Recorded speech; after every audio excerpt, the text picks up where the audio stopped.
I'm Ralph from Skullcrush Inc. Today I'm going to be comparing two very interesting guns. One is the Steyr C9 A2 MF and the other is the Springfield Echelon. These two polymer framed handguns don't always get compared side by side. As a matter of fact, they've probably never been compared side by side until today. Both of these striker-fired 9mm pistols have a lot to offer, and while they obviously come from different design backgrounds, they're both capable of competing in the same general space. The Steyr I have here today is the C9 A2 MF. They also make a M9 A2 and an L9 A2. Both had longer barrels, but other than that, they have similar dimensions and are basically the same firearm. The C9 A2 is more of a compact, definitely shorter than the Echelon. It has a 3.6-inch barrel, overall length of about 7 inches, and has an advertised weight of 27.2 ounces. It came out to 27.1 ounces on my scale. So right away, the Steyr is heavier despite the smaller footprint, mostly due to its more robust slide and a thicker internal slide chassis. There's nothing listed on their website as far as the width, so here's a side-by-side comparison between the C9 and the Echelon. There's nothing on the Steyr website as far as the width of the slide, and the Springfield Armory website lists the Echelon's grip width at 1.2 inches. The grip is going to be the widest part of the Echelon as far as I can tell.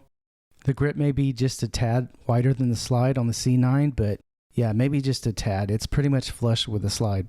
And that goes for everything else on the C9. All the controls are almost flush with the frame. Nothing's protruding out from the side. There's definitely nothing that's going to get caught up on a holster or clothing if you're concealed carrying this one. Not that you're going to have a problem with the controls on the Echelon, but Steyr really went out of the way to make sure this firearm's smooth. I don't know if the camera's really doing it justice, but I can just wipe my finger across the side of the Steyr and feel that there's no bumps. It's almost totally flat, very, very smooth. But I don't mean the kind of smooth where you're going to have trouble grabbing hold of the gun when you need to. It has plenty of friction and grip where you need it. The stippling on the side is about like a Smith & Wesson M&P 2.0. If you're familiar with that one, that's a common firearm. I would classify this stippling as semi-aggressive. Aggressive would be like a really rough G10 aftermarket grip. This isn't that rough, but I'd say it's just right. And this square pattern on the back strap is even more aggressive than the sides, and that's a good thing. That's what's going to help you mitigate recoil. This feels very well seated in my hand. It's easy to get a high grip. The C9 ergonomics and this grip pattern make for a very confident and assuring grip.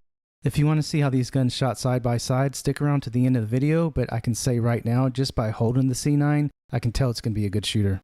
The Steyr seems to have a very aggressive grip angle. I don't know the exact number, but it's steeper than a Glock if that tells you anything. And these contours are very unique. This bore axis is very low, which also helps with recoil. The C9 comes with interchangeable back straps, but I did mess with those. It feels outstanding as is. The Echelon's a full-size duty pistol. It has a 4.5-inch barrel, overall length of around 8 inches, and weighs about 23.5 ounces unloaded. If you're looking for a duty size setup, the Echelon leans that way. For something a little more compact without dipping into subcompact territory, the C9 A2 fills that space, but so does the Echelon 4.0C. Stay subscribed for that video, it's coming up in the near future. The Echelon takes a more traditional approach with more of a 1911 grip angle. To me, it feels familiar and natural in the hand. You also have the option to change grip modules or frames if you need a different grip size, but it only comes with one in the box. The texturing is excellent, not too aggressive, but adequate. If you prefer a more vertical grip angle and the modular grip capability, the Echelon might have the edge over the Steyr here. Out of the box, the Echelon uses Springfield Armory's VIS variable interface system, which makes mounting optics easier. It's a direct milled system with a multi-footprint plate setup built into the slide, allowing you to mount optics without an adapter plate in most cases. The iron sights are U-notch rear with a high visibility front sight. There's no logos or branding on these sights. I don't know who makes them. Maybe Springfield makes them in-house, but they're excellent. And they look kind of tall. You may be able to co-witness a little bit with an optic. The C9 A2 comes with Steyr's trapezoidal sights. They're definitely unique. Some shooters love them, others want to swap them out right away. I'm not sure if Steyr has any optics-ready models available.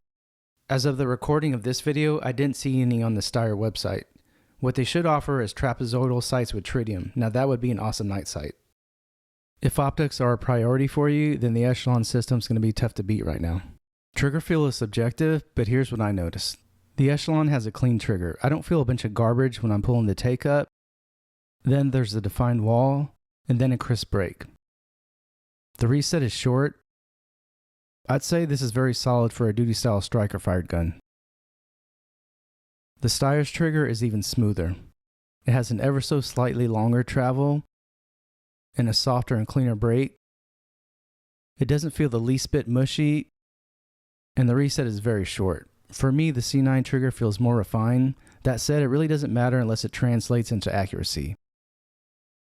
The Echelon has a fully ambidextrous control setup out of the box, meaning it has a slide stop and mag release button on both sides. You don't need to swap anything around if you're left-handed. It's also useful if you train to operate a pistol with your weak hand, which is a good idea if you plan to carry it. The Steyr has a reversible mag release, but the slide stop is left side only.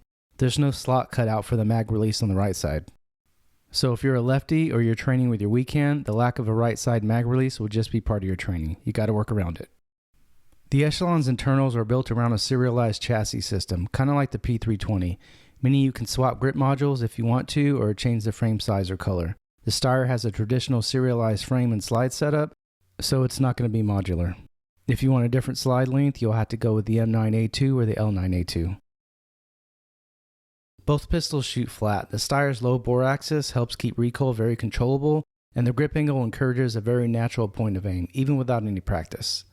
Meaning when I punch out, it points intuitively. I didn't feel like I had to make any minor adjustments. But even though it felt good and I liked the way it pointed, the sights were off for me. It shot about 1.5 inches left at 10 yards. What you see here is the very first time I've ever fired a Steyr C9, or any kind of Steyr for that matter. I wasn't sure about the point of aim and point of impact with these trapezoidal sights, so for the first shot I put the triangle right over the X-ring, so I covered up the bullseye with a triangle and I was about 2 or so inches high and left. So that let me know that the Steyr has a 6 o'clock hold, not a combat hold. But at the time I had no way of knowing that, and you'll see here in a second how that first 10-shot group came out. And I was not happy with how that group came out, but at least I knew where to hold. I didn't have my tools with me, so I couldn't drift the sights at the time. So all I did was aim to the right and below the X-ring, and that seemed to solve the problem, as you can see in this next clip. I think this last group better represents what the C9 is capable of once you know where to hold. But it would have been nice not to have to hold right and just have the sights drifted in the correct position. The Echelon functions like a modern duty gun should. I covered up the X-ring with the front sight, and after the first 1 or 2 shots, I could see that this gun requires a 6 o'clock hold. Now that I'm behind the gun, that good trigger I mentioned earlier starts to shine. It makes the shooting experience feel clean and deliberate. Every press feels predictable, and that makes a difference when you're trying to stay consistent. The bright neon yellow front sight's easy to pick up. It grabs my focus quickly, especially in this lower light environment you see here. This range is definitely not bright, not a lot of lighting going on here. The quick sight picture helps speed things up between shots without sacrificing control. Even though the grip texture isn't overly aggressive, I didn't find it to be a problem. The gun stayed steady in my hands, and I never felt like I was chasing it or trying to overcorrect. It balances well, and it settles quickly between shots. One thing I really appreciated while shooting was the takedown lever. It's stippled and slightly ramped. I found it made a perfect spot to index my support hand thumb. That little bit of extra contact helped with stabilization and recoil control. It's a small detail, but it made a noticeable difference. Accuracy-wise, I'd say they're both more than capable. Either of these guns can keep tight groups with a steady hand. Reliability was excellent with both platforms in my testing. The Steyr has a strong reputation overseas, especially with European police agencies, though it doesn't have widespread adoption in the US. It's just not popular. The Echelon's still relatively new, but Springfield's track record with the XDM series and now the Echelon line has been strong so far. No issues on my end. So here's the bottom line. Both of these guns offer real value, but they cater to different preferences. If you're after modularity, optics flexibility, and a duty-ready feature set, the Springfield Echelon's hard to beat. If you're more into unique ergonomics, a low bore axis, and a gun that feels different from everything else out there, the Steyr C9 A2 delivers in that space. I hope you enjoyed this video. If you did, give me a like, subscribe, and visit skullcrush.com, and let me know in the comments if there's any of the guns you'd like reviewed. Thanks for watching.